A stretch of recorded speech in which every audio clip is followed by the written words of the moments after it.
समन्ता चक्रवालेषु अत्रा गच्छन्तु देवता सद्धम्मं मुनिराजस्य सुनन्तु सग्गमोक्खदं धम्मस्सवनकालो अयं भदन्ता धम्मस्सवनकालो अयं भदन्ता धम्मस्सवनकालो अयं भदन्ता नमो तस् भगवतो अरहतो सम्मा सम्बुद्धस्स नमो तस् भगवतो अरहतो सम्मा सम्बुद्धस्स नमो तस् भगवतो अरहतो सम्मा सम्बुद्धस्स तीनिमानि भिक्खवे बालस्स बाललक्षणानि बालनिमित्तानि बालापदानानि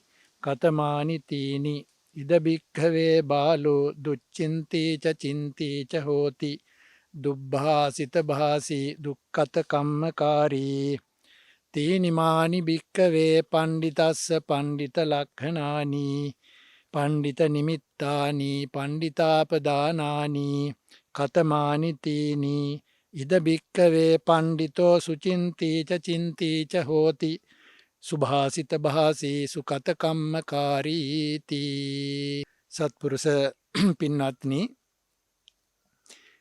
අද මේ පින්වතුන්ට කියා දෙන්න බලාපොරොත්තු වෙන්නේ බුදුරජාණන් වහන්සේ දේශනා කොට වදාළ මජ්ක්‍ධිම නිකායේ අන්තර්ගත බාල පණ්ඩිත සූත්‍රය පිළිබඳවයි.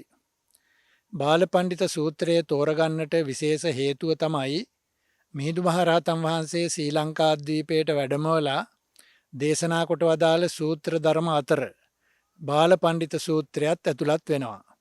උන්වහන්සේ චුල්ලහත්ති පදෝපම සූත්‍රය දේශනා කරලා දේවදූත සූත්‍රය දේශනා කරලා ඊළඟට දේශනා කළේ බාල පණ්ඩිත සූත්‍රයයි. මේ බාල පණ්ඩිත සූත්‍රයේහි අන්තර්ගතය පිළිබඳව සලකා බලනකොට මිහිඳු මහරහතන් වහන්සේ මේ සූත්‍ර දේශනාව තෝරාගත්තේ මේ දේශවාසීන්ට හොඳ නරක දෙක කුසල අකුසල කර්ම විපාක පිළිබඳව අවබෝධයක් වැටහීමක් ඇති කර දීමට බව අපට පැහැදිලි.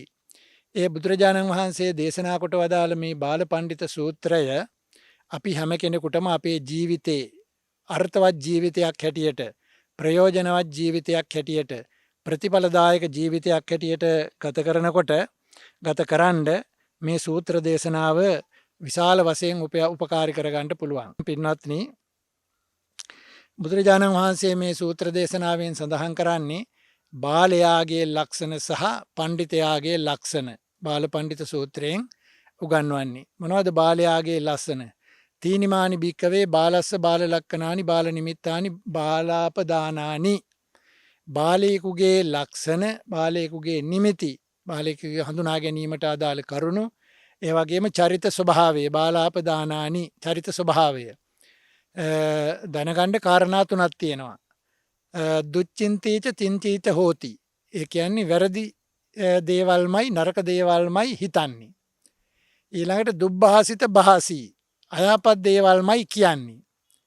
දුක්ඛත කම්මකාරී, වැරදි දේවල්මයි කරන්නේ. එතකොට වැරදි දේවල් හිතනවා, වැරදි දේවල් කියනවා, වැරදි දේවල් කරනවා. එතකොට සිත කය වචනය කියන තුන් දොරින් කරන දේවල් අයහපත් දේවල්. ඒක තමයි බාලයාගේ ලක්ෂණ. එතකොට දැන් අපි මේක ධර්මයට එකතු කරලා ගත්තොත් අපිට පැහැදිලි වෙනවා මේ කියන්නේ දස අකුසලයේ ගැන කියලා. ඒ කියන්නේ කයින් කරන දුසිරිත්, වචනයෙන් කරන දුසිරිත්, සිතින් කරන දුසිරිත්. දැන් දස අකුසලයේ එහෙම බෙදලා තියෙනවානේ. දස අකුසලයේ කයින් කරන අකුසල් 3යි, වචනයෙන් කරන අකුසල් 4යි, සිතින් කරන අකුසල් 3යි කියලා 10 බෙදලා තියෙනවා. 3යි 3යි 4යි. එතකොට අපිට පැහැදිලි වෙනවා බුදුරජාණන් වහන්සේ දේශනා කොට වදාළ මේ දස අකුසලය තමයි, දස අකුසලයේ භාවිතාවට ගත්ත කෙනා තමයි බාලය හැටියට, අසත්පුරුෂය හැටියට, පාප මිත්‍රය හැටියට දක්වලා තියෙන්නේ. එතකොට අපිට මේ පුජ්‍යලයාව හඳුනා ගැනීමට මේ සූත්‍ර දේශනා උපකාරයි. ඒ වගේම ඒ බාල ලක්ෂණ වලින් වැළකී සිටීමට වැළකී සිටීමටත් ඒවා දුරු කිරීමටත් තමන්ගේ චරිතය ඒ බාල ලක්ෂණ වලින් තොරව වැදගත් විදියට පවත්වාගෙන යාමටත් අපිට මේ බාල ලක්ෂණ දැන ගැනීම උපකාර වෙනවා. ඊළඟට පණ්ඩිත ලක්ෂණ දක්වනවා. පණ්ඩිතයා සත්පුරුෂයා කල්යාණ මිත්‍රයා කියලා කියන්නේ කවුද කියලා ඒ ලක්ෂණ වලින් පැහැදිලි වෙනවා. එතකොට ඒකින් කියන්නේ දස කුසලයේ සම්බන්ධව. සිතින් කරන කුසල්, වචනයෙන් කරන කුසල්, කයින් කරන කුසල්. ඒ කියන්නේ අර දස කුසලයෙන් වෙන්වීම තමයි දස කුසලය. එතකොට මෙතන සුචරිත කියලා කතා කරන්නේ දස කුසලයටයි. ඒ සුචරිතය තමන්ගේ ජීවිතයට පුරුදු කරගත්ත කෙනා පණ්ඩිතයා සත්පුරුෂයා කල්යාණ මිත්‍රයා හැටියටත් ඒ දුෂ්චරිත තමන්ගේ ජීවිතයට පුරුදු කරගත්ත කෙනා බාලයා අසත්පුරුෂයා පාපමිත්‍රයා හැටියටත් මේ සූත්‍ර දේශනාවෙන් පැහැදිලි කරලා තියෙනවා. ඉතින් පින්වත්නි බුදුරජාණන් වහන්සේ ජේතවනාරාම මහා විහාරයේ වැඩ වාසය කරනකොට භික්ෂුන් වහන්සේලා අමතලා මේ බාල පණ්ඩිත සූත්‍රය දේශනා කළේ. මේ පණ්ඩිත ජනයන් විසින් බාලයන්ව හඳුනාගන්නේ මේ ස්වභාව තුන නිසයි. නැත්තම් අපිට අහවලා බාලයක්, අහවලා අසත්පුරුෂයෙක්, අහවලා පාපමිත්‍රයෙක් කියලා හඳුනාගන්නට ක්‍රමයක් නැහෙනි. හඳුනාගන්නට ක්‍රමේ තමයි මේ බාල ලක්ෂණ, මේ චරිත ස්වභාව. එතකොට මේ බාල වැඩ කරන මාව මේ පණ්ඩිත ජනයෝ, වැදගත් මිනිස්සු, වටිනා චරිත භාවිතාවන්ගේ යුක්ත සත්පුරුෂයෝ, කල්යාණ මිත්‍රයෝ මාව හඳුනාගත්තා, හඳුනාගනී කියලා මේ බාලයෝ සමහර විට දොම්නසට පත් වෙනවා, පීඩාවට පත් වෙනවා, ලැජ්ජාවට පත් වෙනවා. ඒ වගේම දුක් දොම්නස් විඳිනවා. ඒ වගේම රජදරුවෝ අපරාධකාරී සොරුන් හැටියට, වැරදිකරුවන් හැටියට මේ බාල ජනයාව අත්අඩංගුවට අරගෙන දසවද පමුණුවනවා. ඒ නිසා විවිධ දුක් දොම්නස් වලට ගොදුරු වෙනවා.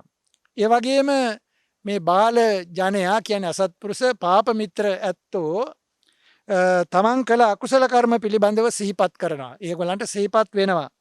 ඒ වගේම කුසලයක් කරගන්න බැරි වුණා කියලා පශ්චාත්තාපයේ තත්වයකට පත් වෙනවා. තමන්ට කුසලයක්, යහපත් දෙයක් කරගන්න බැරි වුණා කියලා පශ්චාත්තාප තත්වයට, පශ්චාත්තාපයේ පසුතැවිල්ලට පත් වෙනවා.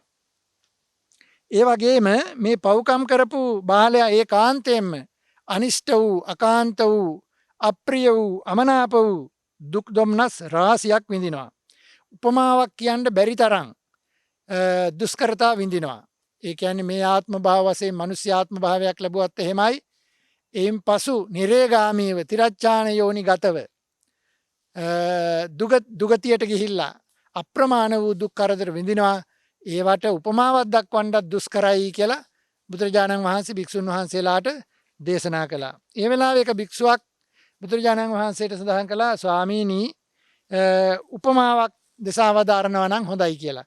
ඒ වෙලාවේ බුදුරජාණන් වහන්සේ දේශනා කරනවා, එක අපරාධකාරී පුරුෂයෙක්ව රාජපුරුෂයෝ අත්අඩංගුවට අරගෙන මේ පස්පව් කරන, ප්‍රාණඝාත කරන, හොරකම් කරන, කාම මිත්‍යාචාර කරන මේ හොරෙක්ව, මේ පව්කම් කරන පුද්ගලයෙක්ව, බාලයා කියලා කියන මේ පාප මිත්‍රයෙක්ව අත්අඩංගුවට අරගෙන රාජපුරුෂයෝ රජ්ජුරුවන් ඉදිරියට පමුණුවනවා. එතකොට රජ්ජුරුවෝ මේ සොරාට දඬුවම් නියම කරනවා. අපරාධකාරයෙක් කියලා දැනගෙන එයාට මේ දඬුවම් පමුණුවනවා. රජ්ජුරුවෝ කියනවා, හොඳට කැපෙන ආයුධයකින් උදේ වරුවේ පාරවල් 100ක් ගහන්න. කියන්නේ මේ පිහිපාරවල් 100ක් ගහන්න උදේ. දවාලට පිහිපාරවල් 100ක් ගහන්න. හවසට පිහිපාරවල් 100ක් ගහන්න කියලා කියනවා. එතකොට දැන් මේ දඬුවම් දෙන රාජපුරුෂයා හොඳට තියුණු ආයුධයකින් මේ හොරාට පිහිපාරවල් 100ක් උදේට 100යි, දවල්ට 100යි, හවස 100යි ගහනවා. පිහියෙන් කපනවා. නමුත් මේ බරපතල අකුසල කර්ම විපාක හින්දා මැරෙන්නේ නැහැ. මැරෙන්නේ නැහැ. ඒතර පිහිපාර 300ක් දවසකට. බුදුරජාණන් වහන්සේ අතින් මහ පොළොවේ තියෙන පස් කැටයක් අරගෙන කියනවා, මගේ මේ අතේ තියෙන පස් කැටයයි අර හිමාල පර්වත සමූහෙහි ඒ කඳු වලල්ලෙහි තියෙන පස් ප්‍රමාණයයි කොච්චරද කියලා. අන්න ඒක පිළිබඳව බලනකොට මෙයාට මේ ලැබෙන වද වේදනාව, එය උදේ පිහිපාර 100යි, දවල් පිහිපාර 100යි, හවස පිපාර 100යි ගහලා මෙයාට ලැබෙන මේ වද වේදනාව මේ අතේ තියෙන පස්වල්පේ වගේ ටිකයි. මෙයාට ලැබෙන වද වේදනා දුගතියට ගියේ, තිරච්ඡාන යෝනියට ගියේ, නිරේට ගියේ මෙයාට ලැබෙන විපාක අර හිමාල පර්වත කඳුවලල්ල තියෙන පස් තරම් විශාලයි කියලා. ඊටත් වඩා කියලා මේවා උපමාවට දක්වන්නත් අමාරුයි කියලා. ඒ තරම් බරපතල වද වේදනා විඳින්න මෙයාට සිද්ධ වෙනවා. මොකද මේ දසකුසලයේ විපාක හැටියට. දසකුසල් කරන බාලයට ලැබෙන විපාක වාරයේ තමයි මෙතෙන්දී බුදුරජාණන් වහන්සේ විස්තර කරලා දක්වලා තියෙන්නේ. එතකොට පින්වත්නි, ඒ වගේම මෙයා නිරේගත වුණාට පස්සේ මෙයාට නිරේපාලකයෝ නිරේපල්ලෝ පංචවිධ වදබන්ධන කියලා වදයක් දෙනවා. ඒ කියන්නේ මෙයාව මහ පොළොවේ නිදි කරවලා අත් දෙකට යකඩ උල් දෙකක් ගහනවා. පාද දෙකට යකඩ උල් දෙකක් ගහනවා. පපුවට යකඩ උලක් ගහනවා. ඒතර කොච්චර වේදනාවක් විඳින්න වෙනවද? ඒ වගේම මෙයාව පොළොවේ නිදි කරවලා වෑයෙන් රහිනවා. හොඳට කැපෙන වෑයකින් මෙයාගේ මස් රහිනවා. හැබැයි මෙයාගේ බරපතල අකුසල කර්ම නිසා මෙයා මරණයටපත් වෙන්නේ නැහැ. මෙයා හිටවලා රහිනවා. ඔළුවෙන් හිටවලා රහිනවා. මේ විදිහට නොඑක ආකාරයෙන් මෙයාට දසවද පමුණුවනවා. ඉතින් ඒ වගේ දසවද විඳින්න මෙයාට සිද්ධ වෙන්නේ අර දසකුසල කර්ම කිරීමේ විපාක වශයෙන්. මේ වගේ ඊටාම බරපතල විදිහට බුදුරජාණන් වහන්සේ මේ වද වේදනා පිළිබඳ විස්තරයක් බාලපණ්ඩිත සූත්‍රයේ දක්වලා තියෙනවා. ඒ වගේම ගිනියම් වෙච්ච යකඩින් කළ රථයකට මෙයාව නග්ගලා ගිනිදල් විහිදුවන රථයට නග්ගලා ඔබ ඇවිදවනවා. ඉස්සරහට යවනවා, පස්සට ගෙනනවා. මේ වගේ අර යකඩ ගිනියම් වෙච්ච රථය ඇතුලේ මෙයාව එහාට මෙහාට කරකවනවා. අන්න ඒ තරම් බරපතල වද වේදනාව විඳින්න සිද්ධ වෙනවා මේ දසකුසල් කරන පුජ්‍යලයට. එතකොට බුදුරජාණන් වහන්සේ මෙතනින් අදහස් කරන්නේ මේ දසකුසල් කරන පුජ්‍යලයා පාප මිත්‍ර භාවිතාවක් සහිත කෙනා කොයිතරම් වද වේදනාවලට ලක් වෙනවද කියලා කර්ම විපාක වශයෙන්. ඒ වගේම ගිනි අඟුරු පර්වතයකට නගනවා. නගිනවා බහිනවා. ගිනි අඟුරු පර්වතයකට. තේරෙනවනේ, හිතා ගන්න පුළුවන් නේද කොයිතරම් වේදනාවක් මේ අත්ෝ විඳිනවද කියලා මේ දසකුසල කර්ම කරන හින්දා කළ හින්දා. ඒ වගේම කකුල් දෙකෙන් අරගෙන ඔළුව යටට සිටිනසේ දිය බුබුලු නගින උණු වතුරට බස්සනවා. උණු වතුරට බස්සනවා ගන්නවා. කොච්චර වේදනාවක්ද හිතා ගන්නවත් බෑ නේද? ඒක තමයි බුදුහාමුදුරුවෝ සඳහන් කළේ මේවට මේ වද වේදනාවලට උපමාවක් දැක්වීමත් අපහසුයි, අමාරුයි කියලා. ඒ වගේම ඒකෙන් අරගෙන ඔහුව මහ නිරේට කියන එකට දානවා. ඒ කියන්නේ මෙයාට සංසාරගත ජීවිතයේදී නිරේගාමීව, අපාගතව, දුගතිගාමීව, තිරච්ඡාන යෝනිගතව විඳින්න සිද්ධ වෙන අකුසල ධර්ම පිළිබඳව තමයි බුදුරජාණන් වහන්සේ මේ දේශනා කරන්නේ. ඉතින් මේ නිරයේ භයානකකම කීමම මහණෙනි ඊටාම දුෂ්කරයි කියලා බුදුරජාණන් වහන්සේ දේශනා කළා. ඒ වගේම උන්වහන්සේ සඳහන් කරනවා හරියට මේගොල්ලන්ට මිනිස්සාත්ම භාවයක් ලැබෙනවා නම් කොහොමද ලැබෙන්නේ? අර කන කැස් බෑවා වියසුදුරෙන් අහස දකින්නා වගේ අවුරුදු 100කට සැරයක් තමයි ඔළුව උස්සන්නේ කැස් බෑවා. එතකොට අර වියසිදුර ඒක මූදට දාලා තියෙන්නේ. ඒක එතකොට හරියට එයා මේ උඩට එන දවසට එයාට ඒ ඇහෙන් පේන්නත් ඕන. ඇහැට වැටෙන්නත් ඕන. බෙල්ල වැටෙන්නත් ඕන. කොච්චර දුෂ්කරද, කොච්චර දුර්ලභද නේද? ඊටත් වඩා අමාරුයි කියනවා මනුෂ්‍යාත්ම භාවයක් ලැබීම මේ කරලා තියෙන අකුසල් කර්ම දස අකුසලයේ තියෙන විපාකවල තරම. ඒ වගේම පස්පව් වලින් දුරු වෙච්ච ඇත්තන්ගේ ಗುಣ කියන විට පඬිතයා සතුටු වෙනවා. පඬිතයා ඥානවන්තයා සතුටු වෙනවා පඬිතයන්ගේ ಗುಣ කියනකොට. ඒ වගේම බාලයාගේ පාප මිත්‍රයාගේ විඳින්න තියෙන වද වේදනා පිළිබඳව ඇහෙනකොට ඒ වගේ වැළකීමට අදාළව නුවණ තියෙන මහජනයා පෙළ ගැහෙනවා ඒ වගේ වලකින්ට. ඒ වගේම මහණෙනි නිරය ඒ තරම්ම භයානකයි. ඒ නිරයේ ධර්මචර්යා, සමචර්යා, කුසල ක්‍රියා, පුණ්‍ය ක්‍රියා ආදී ගැන අහන්නවත් නැහැ. ඒ වගේ තියෙන්නෙම මේ දසවද වේදනා පැමිණවීමම විතරයි. උණුන් කා ගැනීම තියෙනවා. ඒ වගේම බලවතාට දුර්වලයා ගොදුරු වීම තියෙනවා. දුර්වලයන් ගොදුරු වෙනවා බලවතාට. බලවතා විසින් දුර්වලයාව කා දමනවා. අන්න එහෙම තත්ත්වයක් තමයි ඒ නිරයෙහිදී සිද්ධ වෙන්නේ කියලා සඳහන් කරනවා. ඒ වගේම බාලයා දීර්ඝ කාලයක් මේ නිරයගාමීව ඉඳලා අපාගතව ඉඳලා දුගතිගාමීව ඉඳලා මනුස්ස ලෝකේ ඉපදුනොත් එහෙම මනුස්ස ලෝකේ ඉපදුනොත් එහෙම මොකද යාට වෙන්නේ? එයා ඊටාම පහත්යයි සම්මත කුලයක උපදිනවා. ඒ කියන්නේ සැඩොල් කුලයේ උපදිනවා. වැදි කුලයක උපදිනවා. කුළුපොතු කුලයක උපදිනවා. මේ වගේ කුල කීපයක් දක්වලා තියෙනවා. ඊටාම නීච කුලයක තමයි එයා උපදින්නේ. ඒ වගේම දුකසේ තමයි ආහාර පාන ලබන්නේ. ඒ වගේම දුර්වර්ණ වෙනවා. දුටුවන්ට බිය උපදවන දුර්වර්ණ රූප ඇති වෙනවා. ඒ වගේම අඟුටු මිටි වෙනවා. විකෘති රූප ඇති වෙනවා. ඇස්කම් නැති පුද්ගලයන් වෙනවා. කොර කුදු පිලු අන්ධ ඒ වගේ තිදොරින්ම දුසිරිත කරලා ආපහු දුගතිගාමී වෙනවා. තුන්දොරින් දුසිරිත කරලා ආපහු එයා දුගතිගාමී වෙනවා. දුගතියටම වැටෙනවා. අන්න ඒ තරම් භයානක තත්ත්වයකට මෙයාට පත්වෙන්න සිද්ධ වෙනවා කියලා දේශනා කළා. ඒ නිසා පින්වත්නි යම් විදියකින් අපි කල්පනා කරනවා නම් මේ දුගතියේ තියෙන ආදීනව සම්භාරය කවදාවත් කෙනෙක් දස අකුසලයට එකතු වෙන්නේ නැහැ. පාප මිත්‍රයෙක් හැටියට කටයුතු කරන්න එකතු වෙන්නේ නැහැ. බාලයෙක් හැටියට අසත්පුරුෂයෙක් හැටියට දස අකුසල භාවිතාවට එකතු වෙන්නේ නැහැ. මේ නිරේගාමීව සංසාරගතව විඳින්න තියෙන දුක් අන්දරාව හරියටම තේරුම් ගන්නවා නම්. ඒ වගේම මෙන්න මේක තමයි සර්ව පරිපූර්ණ බාල භූමිය කියලා කියන්නේ මේකට. දස අකුසල භූමිය. මේකට කියන්නේ දස අකුසල භූමිය. දස දුෂ්චරිත පංච දුෂ්චරිතය සහ දස අකුසලයට අයත් භූමිය තමයි මේක. මෙලෝ වශයෙන් ඊටාම දුර්වර්ණව දුර්වලව ඉපදිච්ච ආත්ම භාවයත් ඊටාම අවාසනාවන්ත විදියට ගත වෙනවා. අප්‍රියමනාප රූප ලබාගෙන කටයුතු කරනවා.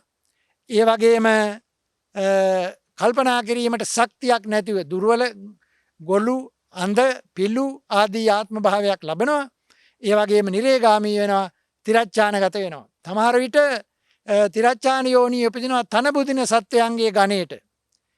හරක් අස්ව එළු ආදී ආත්ම භාවයක් ලබනවා. ලබලා ඒ ආත්ම භාවය කටයුතු කරන්න වෙනවා. ඒ වගේම අසුචි බුදින සත්ව ගණයට වැටෙනවා. ඌරෝ කුකුල්ලු බල්ලෝ ආදී ආත්ම භාව ලබනවා.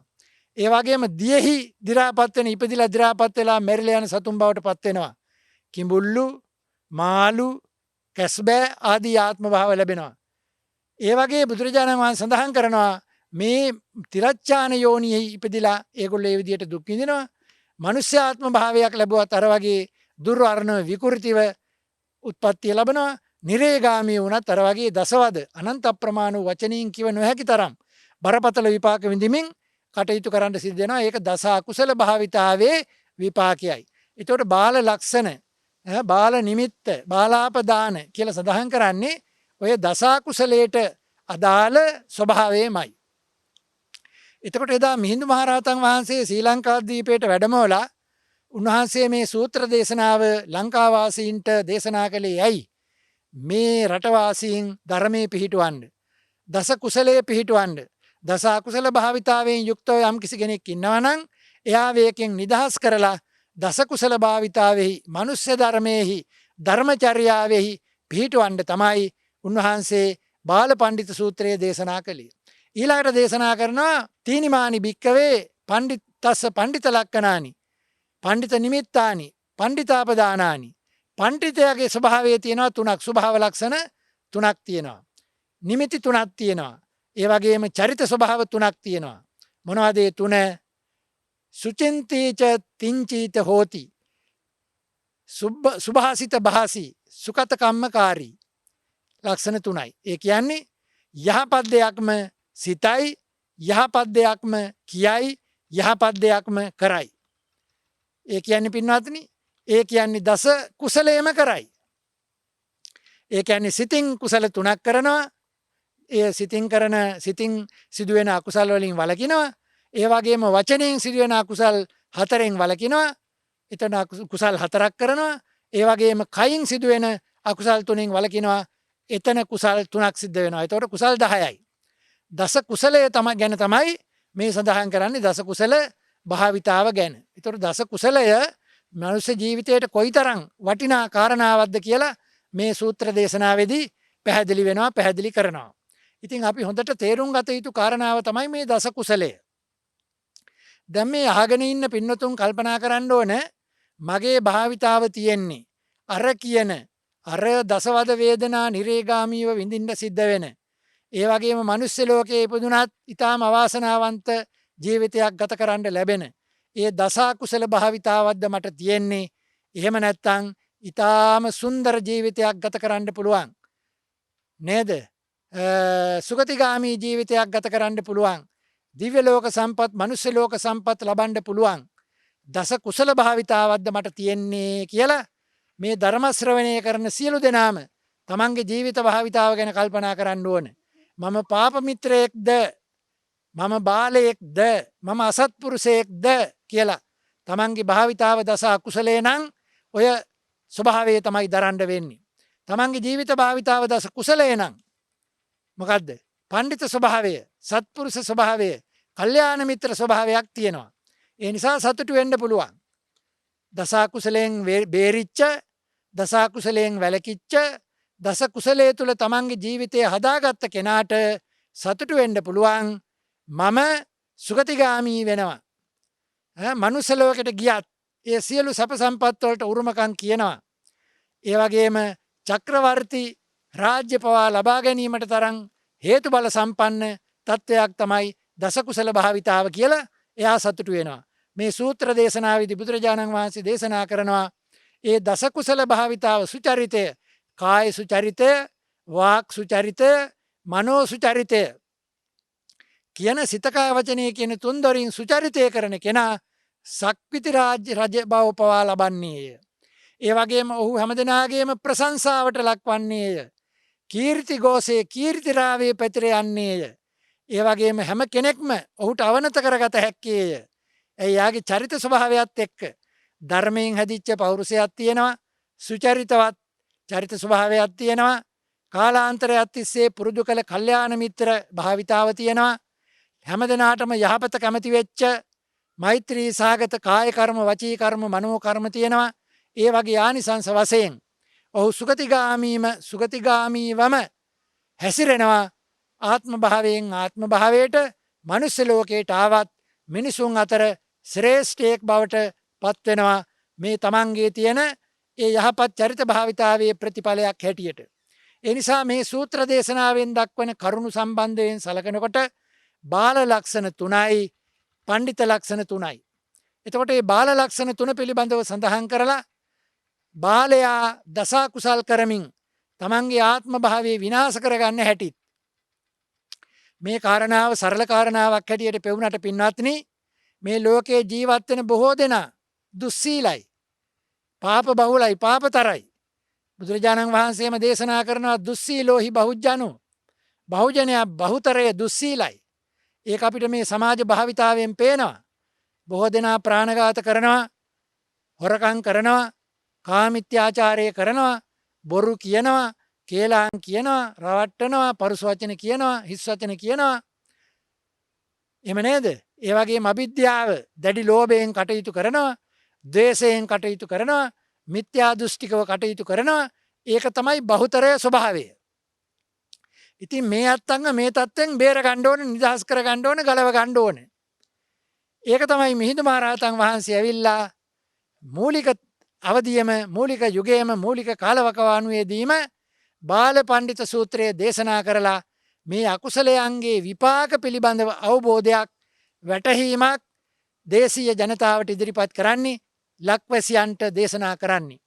ඒ නිසා පින්වත්නි, අදත් මේ මිහිඳු මහරහතන් වහන්සේ වැඩම කළ කාලවකවානුවටත් වඩා පිරිහිච්ච සමාජ පරිසරයක් තමයි අදත් අපිට දකින්න ලැබෙන්නේ. හැම තැනම ප්‍රාණඝාතයේ පේනවා, හැම තැනම හොරකම පේනවා, හැම තැනම කාමමිත්‍යාචාරයේ පේනවා, දූෂණ වංචා හැම තැනම පේනවා, රැවටිලි හැම තැනම පේනවා, කේලාංකීම්, මිනිසු නොමග යැවීම්, මිනිසුන්ට හිංසා පීඩා කිරීම හැම තැනම පේනවා. දස අකුසලය හැම තැනම විද්‍යමාන වෙනවා, ප්‍රදර්ශනය වෙනවා. ඒ වගේම අවිද්‍යාව කියන දැඩි ලෝභය පේනවා.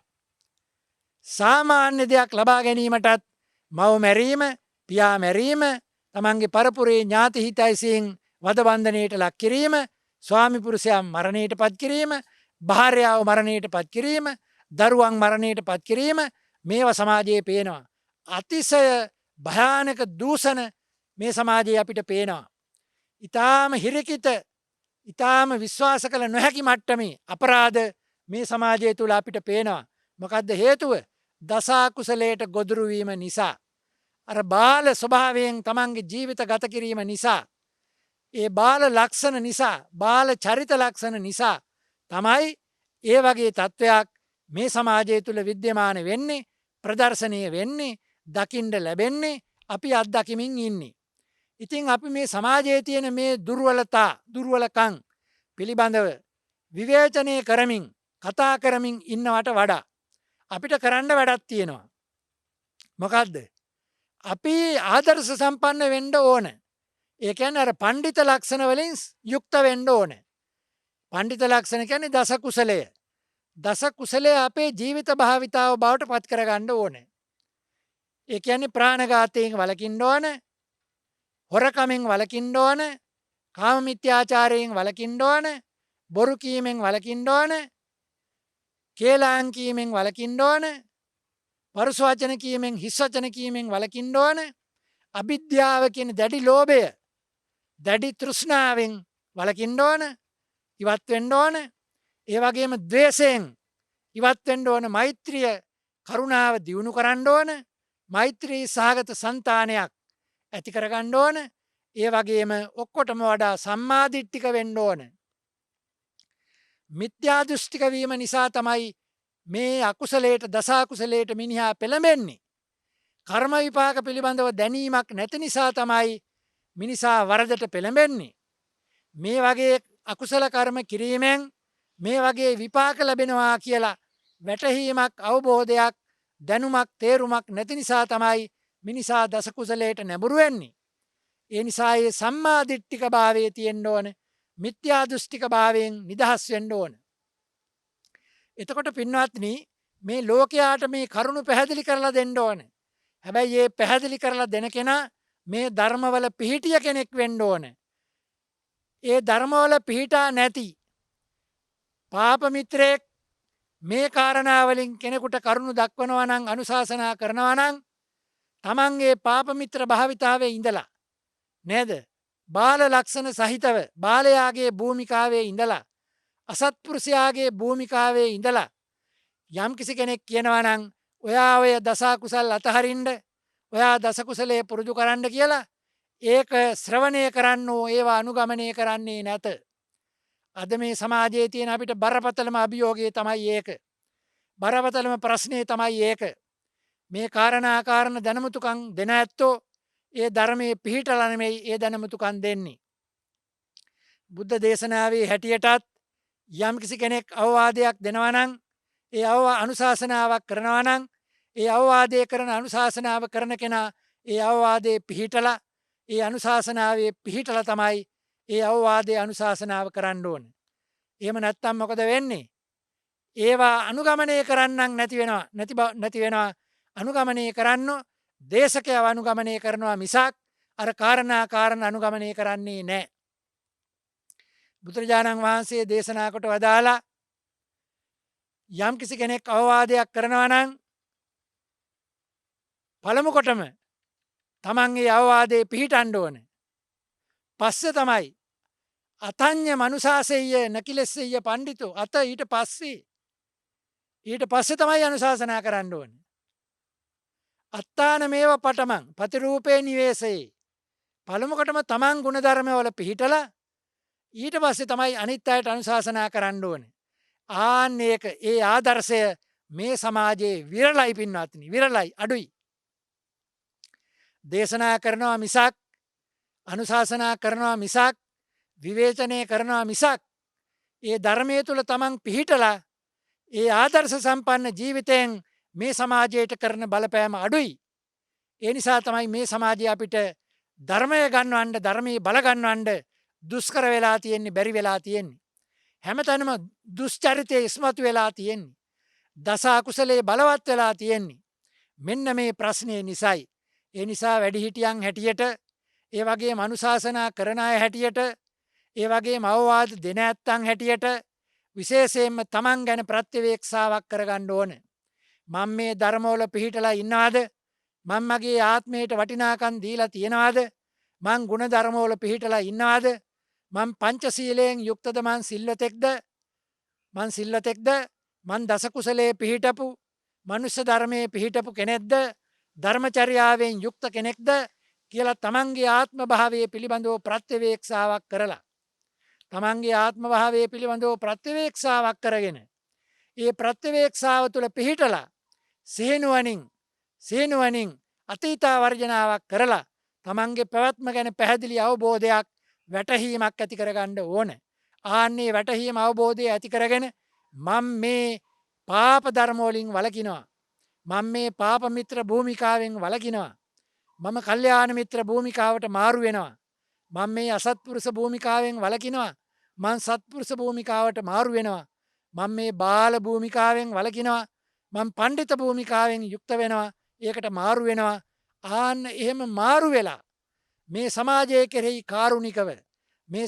කෙරෙහි කාරුණිකව බුද්ධාවාදයේ පරිදි බුදුරජාණන් වහන්සේගේ අනුශාසනාව පරිදි මේ සමාජයේ සදාචාර සම්පන්න කරනු පිණිස මේ සමාජයේ ධාර්මිකත්වයට පත් කරනු පිණිස මේ සමාජයේ දුරාචාරයෙන් ඉවත් කරගනු පිණිස සදාචාර සම්පන්න සමාජයක් බිහි කරගනු පිණිස මම දස කුසලයේ ආනිසංස වාරය දේශනා කරන්න ඕන කියලා.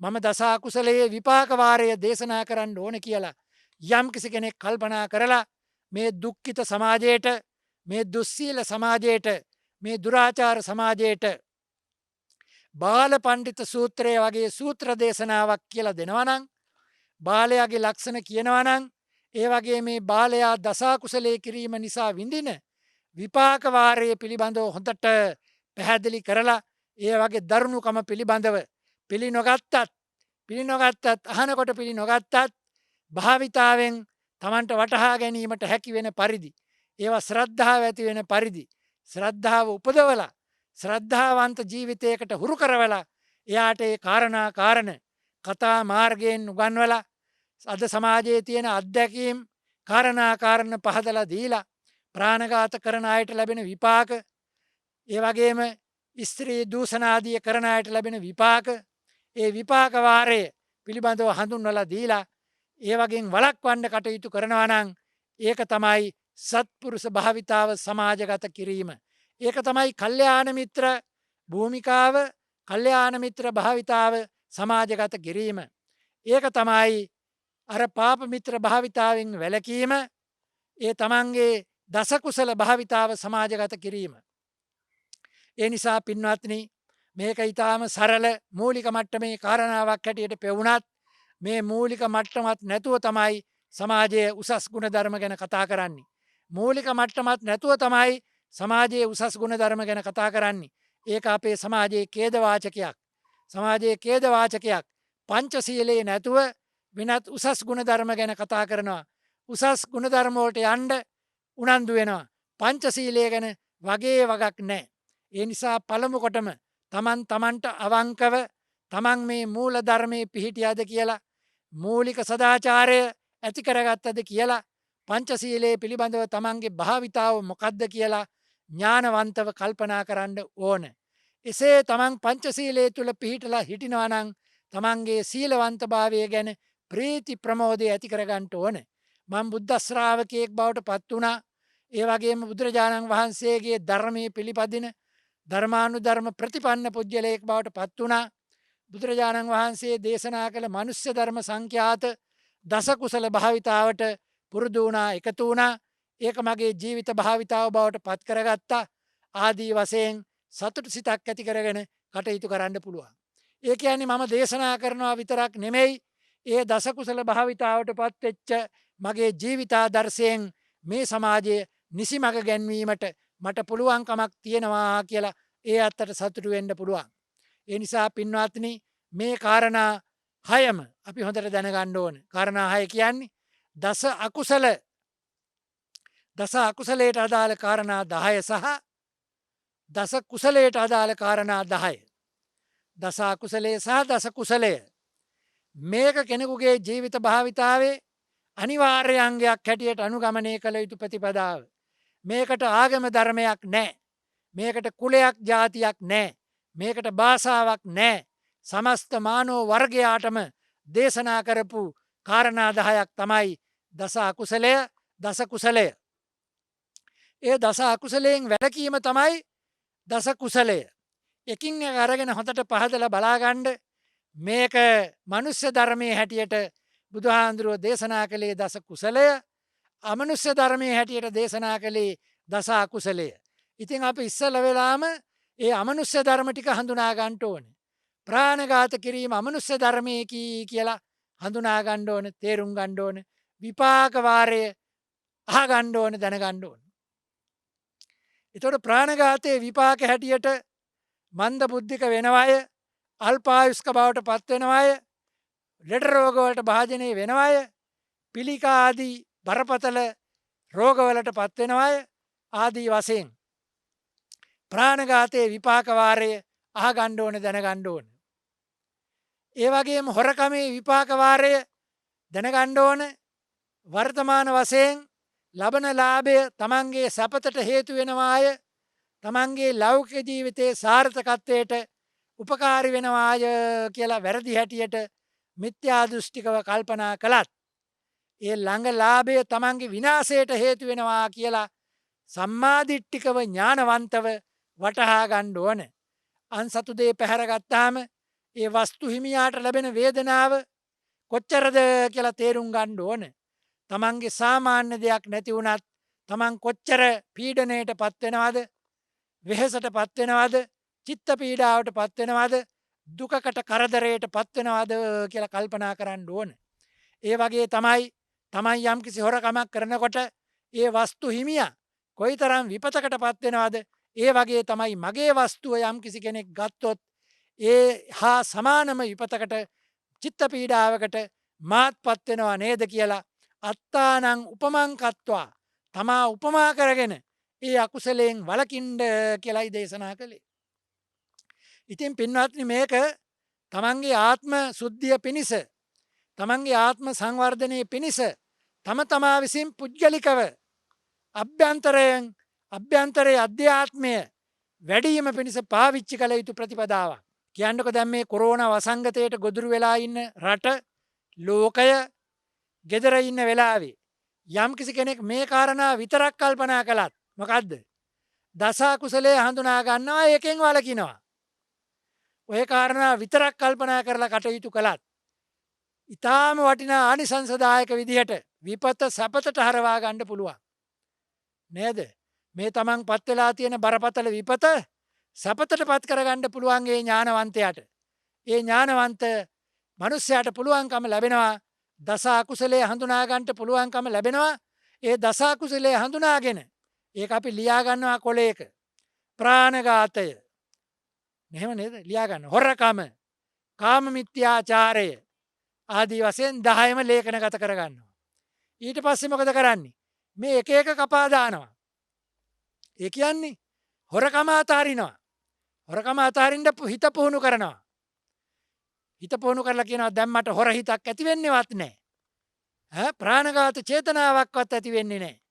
බලන්න කොච්චර දියුණුවක්ද කියලා. මේ කාල වකවානුව තුල ඒ කටයුත්ත විතරක් කළත් ඒ බාල ස්වභාවයෙන් මිදිලා පඬිත ස්වභාවයට පත් වෙන්න පුළුවන්. අසත්පුරුෂ ස්වභාවයෙන් මිදිලා සත්පුරුෂ ස්වභාවයට පත් වෙන්න පුළුවන්.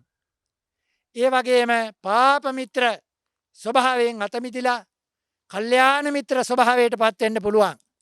ඒ නිසා තමන් කෙබඳු භූමිකාවකට පත් වෙනවද, කෙබඳු භූමිකාවක් තෝරගන්නවද කියලා කල්පනා කරලා වැඩ කරන්න කාලයයි මේ විපත්තිදායක කාලවකවානුව. එතකොට අපි කියන්න වගේ ඒ විපත සැපතට හරවලා සතුටු වෙන්න පුළුවන්. මම මේ කාලය තුල මට අවස්ථාවක් ලැබුණා, විවේකයක් ලැබුණා ධර්මයේ පුරුදු කරන්න, ධර්මයේ පුරන්න, ධර්මයේ ජීවිතේ භාවිතාවට ගන්න, දස කුසල භාවිතාව ඇති කරගන්න මට අවස්ථාවක් ලැබුණා. මම මේ අවස්ථාවෙන් ප්‍රයෝජන ගත්තා කියලා ජීවිත කාලයේ පුරාම සතුටු වෙන්න පුළුවන්. තමන්ගේ ජීවිත කාලයේ පුරාම පින්වත්නි සතුටු වෙන්න පුළුවන් වැඩක් තමයි ඒක. ඒ නිසා මේ පින්වතුන්ට කියනවා අර ප්‍රාණඝාතයේ, හොරකම වගේම කාම මිත්‍යාචාරය දැන් රටේ ඉහවහා ගිහිල්ලා තියෙන්නේ නේද? විවිධාකාර දූෂණ රටේ ඉහවහා ගිහිල්ලා තියෙන්නේ. මිනිස්සු ඒවා ඊටාම සරල කාරණා හැටියට තමයි දකින්නේ.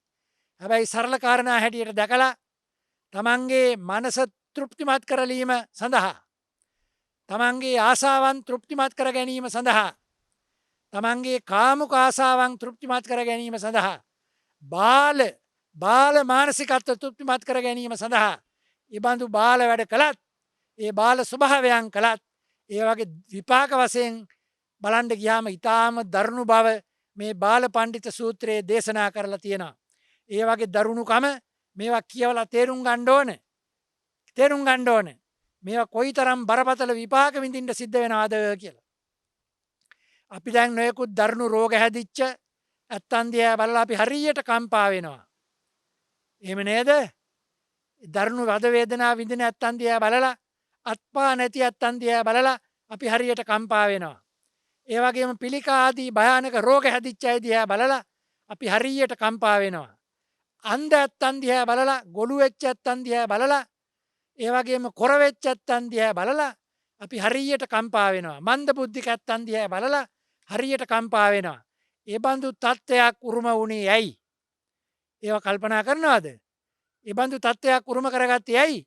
ඒක අපි කරපු දෙයක් නෙවෙයි. දෙවියන් වහන්සේගේ ශාපේ නෙමෙයි.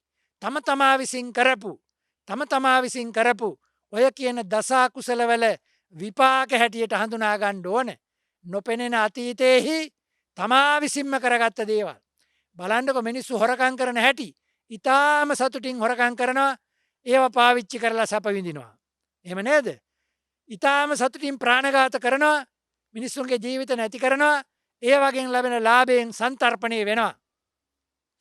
මේ වගේ ආදීනෝ පක්ෂය ගැන විපාක වාරයේ ගැන කිසිදු සඳහනක් කිසිදු කල්පනාවක් කිසිදු පීඩාවක් ඇත්තේ නැහැ. එතකොට මේවා කරන ඒ වගේ මේගොල්ලෝ දැන් කරන කලට පව් මීරිය මීසේ. එහෙම නේද දේශනා කරන්නේ? කරන කලට පව් මීරිය මීසේ. මදුවා මඤ්ඤති බාලෝ. බාලයා පාප කර්ම කරනකොට මීපැණි වගේ හිතලා කරනවලු. ලොකු හොරකමක් කළා. කෝටි ප්‍රකෝටි ගාණක් හම්බ වුණා. හරි සන්තෝෂයටපත් වෙනවලු. මදුවා මඤ්ඤති බාලෝ. බාලයා හරියට පව්කම කරලා කල්පනා කරන්නේ මීපැණි කෑවා වගේ. හරි සන්තෝෂයටපත් වෙනවා. හැබැයි විඳින්න ගියාට පස්සේ යදාච පච්චති පාපං අත බාලෝ දුක්ඛං නිගච්ඡති.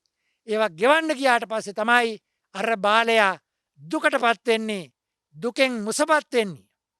ඒක තමයි මේ සූත්‍ර දේශනාව පුරාම දේශනා කරන්නේ. දස කුසලයෙන් ඇතිවෙන විපාක වාරය දේශනා කරනවා. දස කුසලයෙන් ඇතිවෙන සම්පත්ති වාරය දේශනා කරනවා.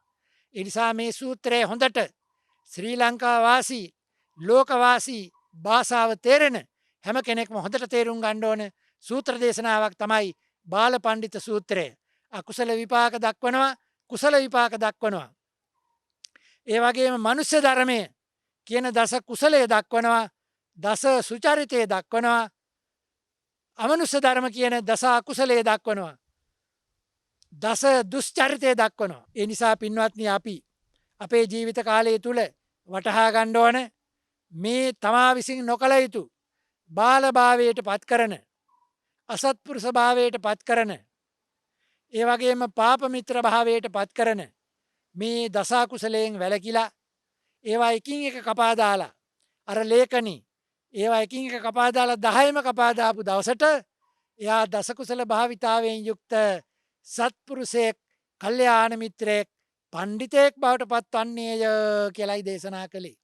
ඒ නිසා බුදුරජාණන් වහන්සේගේ අනුශාසනාව කරන බුදුරජාණන් වහන්සේ වැනි ඉසානුකම්පික ශාස්තෘවරයන් වහන්සේ නමකගේ අනුශාසනාව කරන මහා කාරුණික කියලා අපි බුදුරජාණන් වහන්සේට කියන්නේ. මහා කාරුණික සියලු සත්‍යයන් කෙරෙහි සබ්බේ සත්තා භවන්තු සුඛිතත්තා කියලායි දේශනා කළේ. අහවල් වර්ගය, අහවල් ජාතිය, අහවල් භාෂාව, අහවලාට කියලා දේශනා කළා නෙමෙයි. බුදුරජාණන් වහන්සේ දේශනා කළේ සබ්බේ සත්තා. ඒ නිසා පින්වත් මේ වර්ගවාදයෙන් වළකින්න ඕන. මේක දේශනා කළේ අපිටය බෞද්ධයන් කියලා උපතින් බෞද්ධ වෙච්ච අයටය. එහෙම මිත්‍යා දෘෂ්ටියක ඉන්නවා මිනිස්සු. බුද්ධ දේශනාව එහෙම එක එක්කෙනාට දේශනා කරපු එකක් නෙමෙයි. සබ්බේ සත්තා සියලු සත්‍යයන්ට දේශනා කළ එකක්. සිහි කල්පනාව තියෙන, වටහා ගැනීමට පුළුවන්කම තියෙන, තේරුම් ගැනීමට පුළුවන්කම තියෙන සියලු දෙනාට දේශනා කළ එකක් තමයි ධර්මය. ඒ නිසා මේ ධර්මය හොඳට පුරන්ඩ දස කුසලය දසා කුසලය කුසලා කුසල කියන්න බැරින දුෂ්චරිත පාප ධර්ම කියලා හඳුනාගන්ටකෝ. දස දුෂ්චරිතයෙන් වලකින්ඩ දස කුසලේ තමන්ගේ ජීවිත භාවිතාව කරගණ්ඩ හැම කෙනෙක්ම අධිෂ්ඨානයක් ඇති කරගණ්ඩ ඕන. මගේ මේ ජීවිත කාලය තුළ මන් දසා කුසලයෙන් වලකිනවා. දස කුසලේ මගේ ජීවිතයට පුරුදු කරගන්නවා. විශේෂයෙන් මේ විපත්තිදායක කාල පරිච්ඡේදය තුළ අත්හදා බැලීමක් හැටියට මම දසා කුසලයෙන් ඉවත්වෙන්ඩ දස කුසලයේ තුළ පිහිටා ඉන්ඩ දස කුසලේ මගේ ජීවිත භාවිතාව කරන්න කටයුතු කරනවා. ඒ වගේම මරණයට මෙහාදී මේ ආත්ම භාවය තුළදීම ධර්මයේ පිහිටලා ඒ දස කුසල ධර්මයේ පිහිටලා ආර්ය ශ්‍රාවකයෙක් බවට පත්වීමට උත්සාහ දරනවා කියලා සාදුකාරයක් දෙන්න. ආකාසට්ටහා ච බුම්මට්ටහා දේවානාගා මහිද්దికා පුඤ්ඤන්තං අනුමෝදිත්වා චිරං රක්칸තු ශාසනං. ආකාසට්ටහා ච බුම්මට්ටහා දේවානාගා මහිද්దికා පුඤ්ඤන්තං අනුමෝදිත්වා චිරං රක්칸තු දේශනං. ආකාසට්ටහා ච බුම්මට්ටහා දේවානාගා මහිද්దికා පුඤ්ඤන්තං අනුමෝදිත්වා චිරං රක්칸තු මම් පරං. පින්වත්නි, ධර්ම ශ්‍රවණය කිරීමෙන් දස කුසලයේ සහ දසා කුසලයේ පිළිබඳව හොඳට ශ්‍රවණය කිරීමෙන්, ඒ වගේම බාල පණ්ඩිත සූත්‍රය නැවත නැවතත් කියවලා කුසලා කුසල ආනිසංස ආදීනව වාර පිළිබඳව හොඳට දැනගණ්ඩ කල්පනා කිරීමෙන් තමන්ගේ ජීවිතය දසකුසල භාවිතාවෙන් යුක්ත ජීවිතයක් බවට පත්කරගන්නවා කියලා කල්පනා කිරීමෙන්, තමන්ගේ ජීවිත කාලය තුළ දසා කුසලයෙන් වලකිනවා කියලා කල්පනා කිරීමෙන් ඒ ලබාගත්තා වූ ආනිසංස වාරය කුසල සිතිවිලි සමුදාය හේතු කොටගෙන අපි හැම දෙනාගේම මෙලොව ජීවිත වාසනාවන්ත වේවා. සංසාරගත ජීවිත සුවපත් වේවා. මෙලොවත් සසරත් අපි හැම දෙනාටම සත්පුරුෂයන්ගේ කල්යාණ මිත්‍රයන්ගේ ආශ්‍රයම ලැබේවා. අපි හැම දෙනා බුදුපසේ බුදු මහරහතන් වහන්සේලා විසින් නිවේසනසී පැමිණවදාළ අජරාමර සංඛ්‍යාත අමෘත මහා නිර්වාණ සම්පත්තිය සාත්සාත් කර ගැනීමට මේ ආනිසංස වාරය අපි හැම දෙනාටම හේතු වාසනා වේවා කියලා පින් අනුමෝදන් වෙන්න. හොඳයි, හැම දෙනාටම තෙරුවන් සරණයි.